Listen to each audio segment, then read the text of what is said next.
pemirsa, kupas habis kita lanjutkan dengan tema sudah usaikah perburuan partai politik. Kita kembali kepada pengamat politik dari Universitas Jambi, Bapak Dr. Andus Haji Napakarim MSI. Pak, kita telah mengetahui bahwa dalam politik itu adalah komunikasi. Nah, kemudian ada juga fenomena yang terjadi di Jambi saat ini, kader partai tidak mendukung partai itu sendiri, dan begitu sebaliknya. Nah, bagaimana pandang Bapak terhadap fenomena seperti ini, dan bagaimana komunikasi politik yang benar untuk meyakinkan partai politik? Terima kasih. Pertama berkaitan dengan masalah partai-partai yang tidak mendukung kadernya, ini saya anggap sebagai kegagalan daripada partai-partai politik yang ada di Provinsi Jambi, ya, dalam memelihara kader-kadernya yang potensial, ya, dalam maintenance ya kader-kader yang potensial itu saya anggap gagal, ya. Efeknya ya dalam pendidikan politik ini bisa berakibat terhadap pelelangan yang diistilahkan oleh Pak Nasrul Yasir tadi. Untuk mengeliminir ini, menurut pandangan saya, kembalilah kita menghargai kader-kader kita, ya. Jadi pengkaderan itu ada pengkaderan horizontal dan vertikal.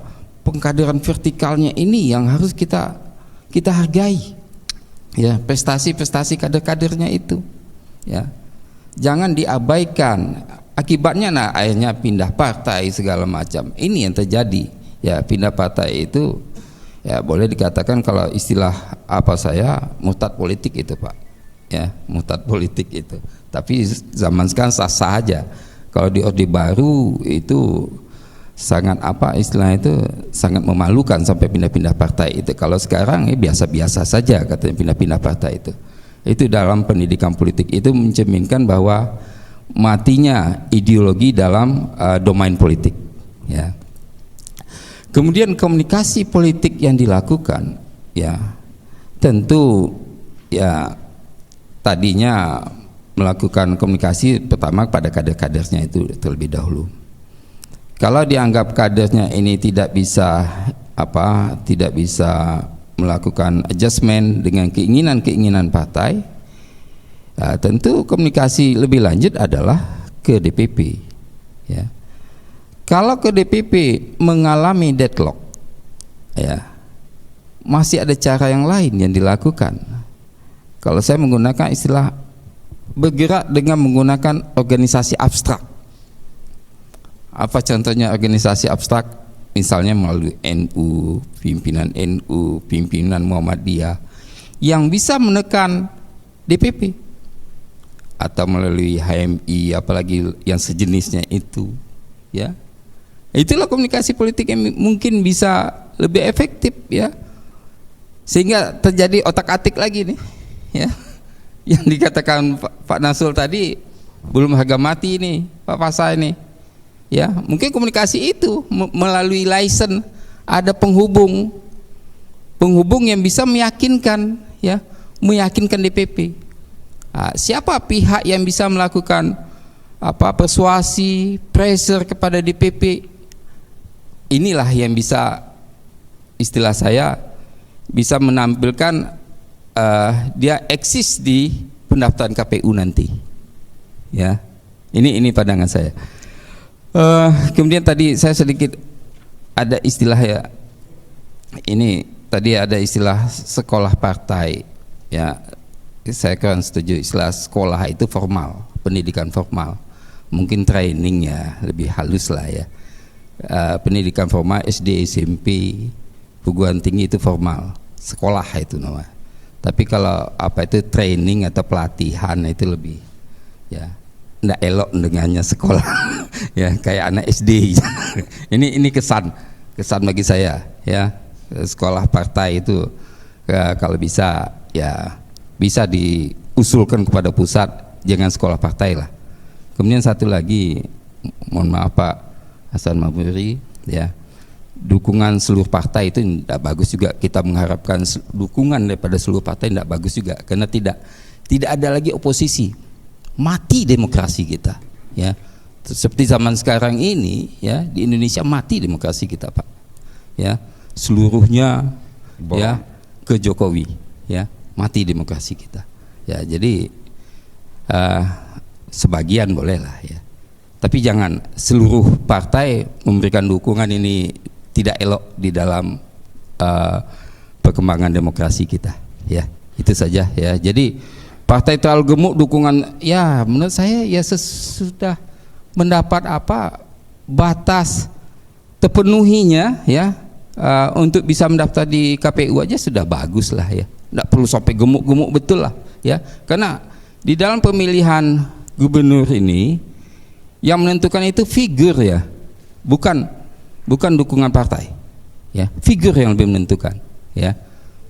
Kemampuan figur yang berkaitan dengan popularitasnya, amunisinya, ya, ini yang sangat menentukan, ya, siapa yang akan menang di masa yang akan datang. Itu dulu saya cukup. Oh, ya. Ya, Mungkin gini, saya ya. tanya lagi Pak. Tadi mengatakan bahwa komunikasi yang baik kepada petinggi-petinggi partai, Ya. atau pendekatan persuasif kepada organisasi atau ormas yang berkaitan sama partai politik seperti ini. Nah, apakah ini bisa dikalahkan dengan mahar politik? Bagaimana pandang? Ya.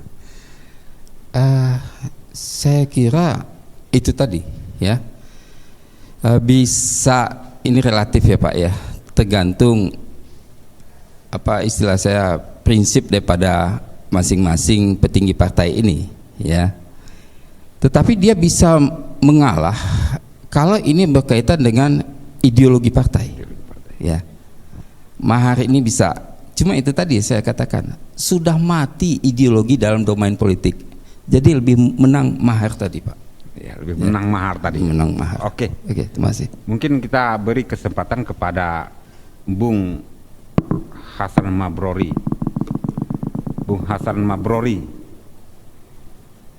calon atau kandidat Anda saat ini didukung berpasangan dengan Abdullah Sani.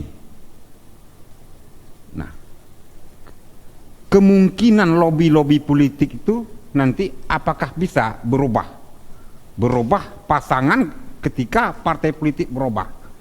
Nah, bagaimana kalau itu terjadi, bagaimana Pak Arsani? Terima kasih. Saya kira proses politik ini kan kita tidak bisa juga mengatakan A kemudian A. Dinamis. Ada istilah politik itu dinamis. Tetapi dalam konteks ini, sejak menyatakan maju sebagai calon gubernur, Dr. Haji Haris ini mungkin salah satu calon pertama yang berani dari awal sampai akhir mendeklarasikan bakal calon wakil gubernur. Yang berani sejak menyatakan maju sebagai calon gubernur, Bapak Dr. Haji Al-Haris adalah satu-satunya calon gubernur yang berani dari awal dan konsisten sampai hari ini hanya menyebut satu nama calon wakil gubernur. Kenapa ini beliau lakukan? Yang saya tangkap dari keinginan beliau adalah membangun Jambi ini kan persoalan bagaimana hati kita sebagai seorang pemimpin ini bisa tenang gitu loh. Ada pengalaman-pengalaman kita di pemerintahan, bahkan secara nyata misalkan pimpinan pemerintahan itu bupati dengan wakil bupati, wali kota dengan wakil wali kota, bahkan gubernur dengan wakil gubernur itu sering kita temukan tidak sejalan. Ini lebih disebabkan karena kepentingannya yang tidak sama gitu. Karena hatinya yang belum disatukan.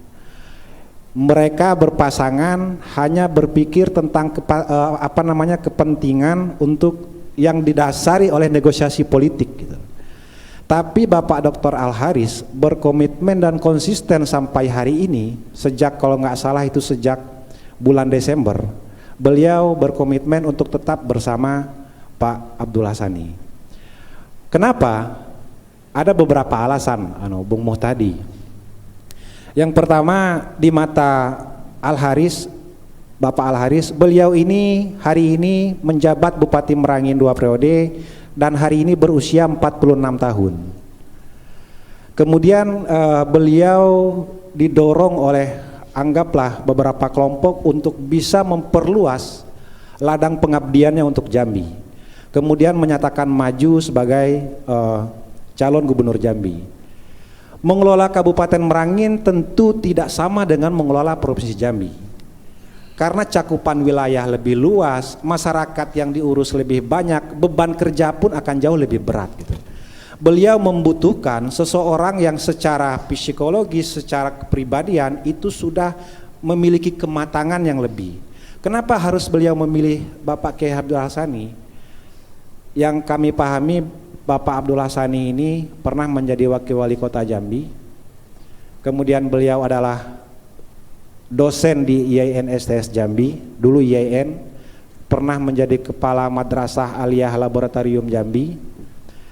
Dan latar belakang beliau inilah yang sebetulnya menjadi daya tarik. Kemudian pengalaman beliau di birokrasi.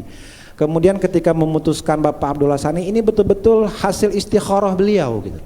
Hasil istikharah beliau meminta petunjuk kepada Allah Subhanahu wa taala, apakah misalkan Bapak Abdul Hassani ini bisa saya ajak untuk bersama-sama saya maju dalam pemilihan gubernur mendatang. Alhamdulillah hasil istikharah beliau, akhirnya beliau dimantapkan hatinya untuk memilih Pak Abdul Hassani. Satu. Kemudian yang kedua,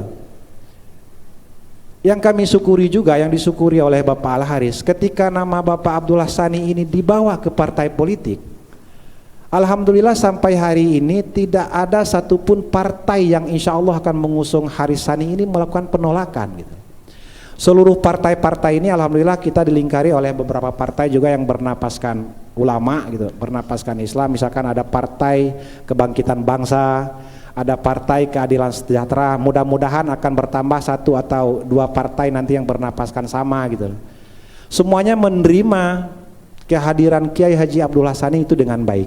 Jadi saya kira kemungkinan untuk mengganti, anggaplah bahasanya demikian, boleh dikatakan ini sangat kecil lah. Karena ini sudah memang berangkatnya dari rasa hati yang cocok, rasa nyaman, ada chemistry yang ketemu gitu. Bukan diangkat berdasarkan kepentingan untuk mencari partai politik gitu. Justru Bapak Abdul Hassani ketika kita tawarkan kepada partai politik, alhamdulillah semua partai yang hari ini mengeluarkan rekomendasi ke kita menerima dengan sangat baik. Saya kira itu Bung Muhtadi. Oke, arti sudah mantap betul ya. Insya Allah beliau istiqomah, beliau berkeyakinan, beliau tetap insya Allah akan berpasangan dengan Bapak Abdul Hassani. Oke, mungkin kita beralih kepada ini kembali jadi buah bibir sekarang dari Pak Miftahul Ikhlas ini, yaitu tim sukses Pak Rory Umar. Di baleho-baleho itu sudah terpampang nama Safrial. Nah, sekarang muncul baru namanya Safril ya, dari A ganti I gitu ya, Safril. Nah, apa alasan bagaimana ini bisa terjadi? Terima kasih Pak Muhtadi, betul sekali. Yang memasang baliho adalah saya sendiri, dan alhamdulillah menjodohkan beliau berdua juga termasuk saya sendiri juga. Saya cerita dari belakang sedikit. Waktu kami ke Kuala Tungkal ketemu beliau menandatangani surat pernyataan untuk berpasangan dengan Pak Rory, ada pesan beliau satu, saya masih fokus untuk mendapatkan PDIP, jadi saya belum bisa untuk ke partai lain sampai PDIP menjatuhkan pilihannya kepada saya atau kepada yang lain.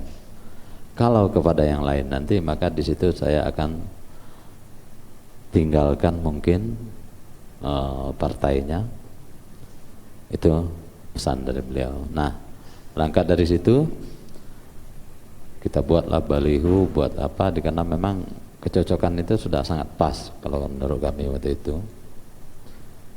Cuma terakhir Demokrat memberi rekom kepada kita dengan syarat Pak Saprial harus jadi kader. Maka ini kita beritahukan juga kepada beliau bahwasanya Demokrat seperti ini. Bapak diminta untuk berangkat ke Jakarta. Berangkat beliau ke Jakarta tapi tidak menandatangani apa yang diminta oleh Demokrat. Beliau masih bersekukuh untuk menunggu PDIP. Nah, seiring waktu ini kan kita sudah sangat mepet dengan keadaan sekarang. Sementara kursi kita kalau dijumlah Gerindra sama Hanura baru 9 kursi, ditambah Demokrat baru kita bisa 16. Kita desak terus kepada tim keluarga, kepada beliau juga, beliau masih seperti itu. Dan ada kalimat beliau juga yang masih kita pegang, beliau akan fokus untuk di Tanjab Bar karena istri beliau mencalonkan diri sebagai bupati di Tanjab Bar.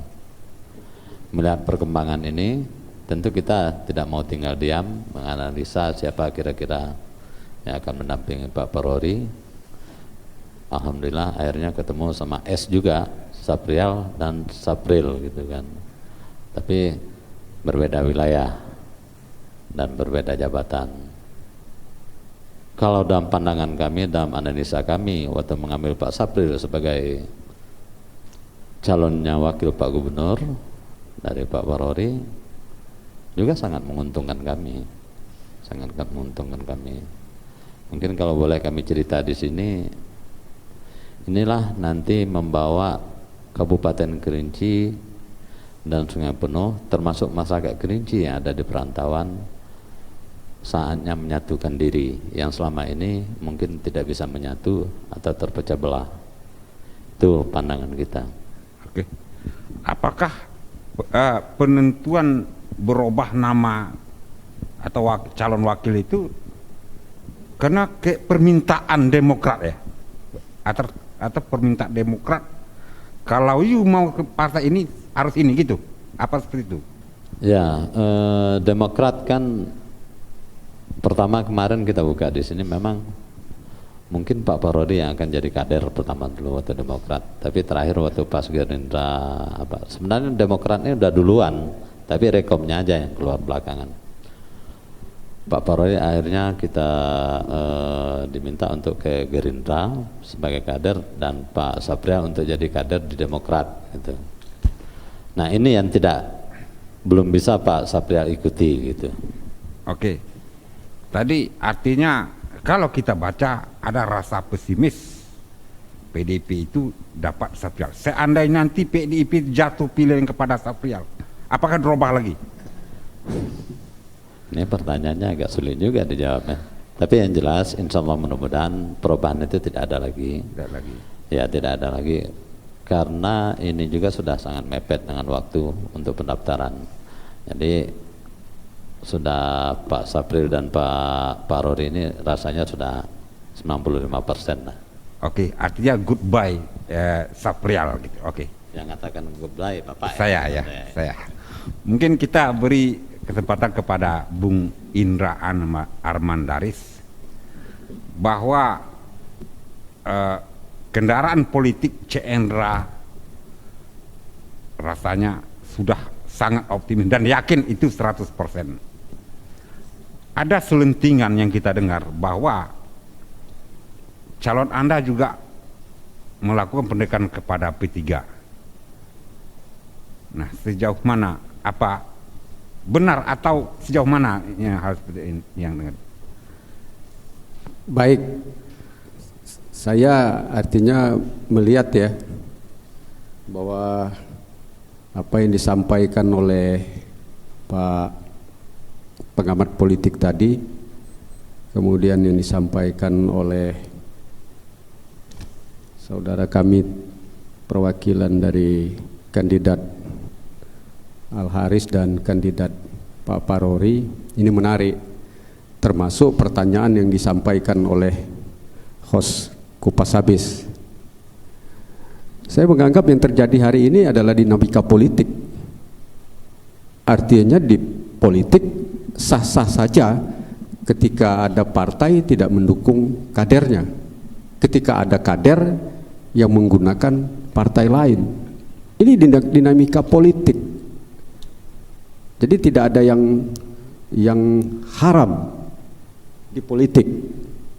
Nah, oleh karena itu hari ini dimungkinkan memang Pak Saprial, kader PDI, sempat berencana berpasangan sama Pak Parori, dan kami seperti yang saya sampaikan tadi mendapat hikmah dari anomali dan dinamika politik ini. Ibu Ratu yang tadinya adalah tokoh Partai Amanat Nasional, tapi ternyata hari ini insya Allah direkomendasi, dipercaya oleh Partai Demokrasi Indonesia Perjuangan. Nah, terkait selentingan yang tadi ditanyakan oleh saudara Muftadi Putra Nusa sebagai host Kupas Habis, ini memang menjadi anomali lagi kalau bahasanya adalah bahasa penekanan. Untuk apalagi ditekan ketika Pak Cendra dan Ibu Hajah Ratu Munawaroh ini sudah didukung oleh dua partai besar, Golkar dengan 7 kursi, kemudian Partai Demokrasi Indonesia Perjuangan 9 kursi, pemenang pemilu. Untuk apa lagi kita melakukan penekanan kepada partai lain? Seperti yang sampaikan tadi, kandidat kami lebih berharap kalau ada partai yang ingin bergabung sesuai platformnya, kemudian artinya punya keinginan untuk sama-sama membangun Jambi ini ke depan lebih baik dari kemarin dan dari hari ini. Karena kami meyakini kandidat gubernur kami ini sudah syarat pengalaman 2 periode menjadi bupati di Serolangun, dan pasangannya pun sudah paham betul bagaimana mengurus pemerintahan. Jadi sekali lagi saya artinya menganggap selentingan itu keliru, karena biasanya penekanan itu dilakukan untuk orang-orang yang merasa memerlukan dukungan itu. Tapi kalau hari ini pasangan Pak Haji Cendra dan Ibu Hajah Ratu Munawaroh sudah mempunyai dukungan yang cukup dan tinggal menunggu seremonialnya saja, karena otentiknya, de jure-nya katanya dari PDI itu sudah ada. Dan ini kalau tadi disampaikan oleh saudara Hasan Mabruri, kemudian saudara Paul, di kandidat kami kecil sekali kemungkinan untuk berganti pasangan, karena Golkar sendiri sudah menetapkan pasangan daripada Pak C. Begitu juga Partai Demokrasi Indonesia Perjuangan. Hari ini kami senang pasangan kami ini kaya akan hasanah. Jadi hanya pasangan kami lah yang betul-betul saya mengatakannya pasangannya kelop gitu. Oke, dipersingkat aja. Ya, jadi artinya Allah Subhanahu Wa Taala menciptakan makhluk di atas dunia ini berpasangan. Nah, hari ini Pak Haji Cendra sudah berpasangan dengan kaum ibu-ibu, kaum emak-emak, dan luar biasa dukungan dari ibu-ibu dan emak-emak. Ya, artinya 2 mesin partai politik sudah cukup, tidak perlu nambah mesin politik lagi, seperti itu. Iya, kalau untuk syarat ke KPU, untuk syarat pencalonan, sekali lagi 2 partai politik tadi sudah cukup untuk mengantarkan Pak Cendra dan Ibu Hajah Ratu Munawaroh menjadi calon gubernur. Oke, kita beralih ke Pak Nasrul Yassir. Posisi kandidat Anda ini di ujung tanduk, tapi sebelum Anda jawab, saya kembali ke salah yang satu ini.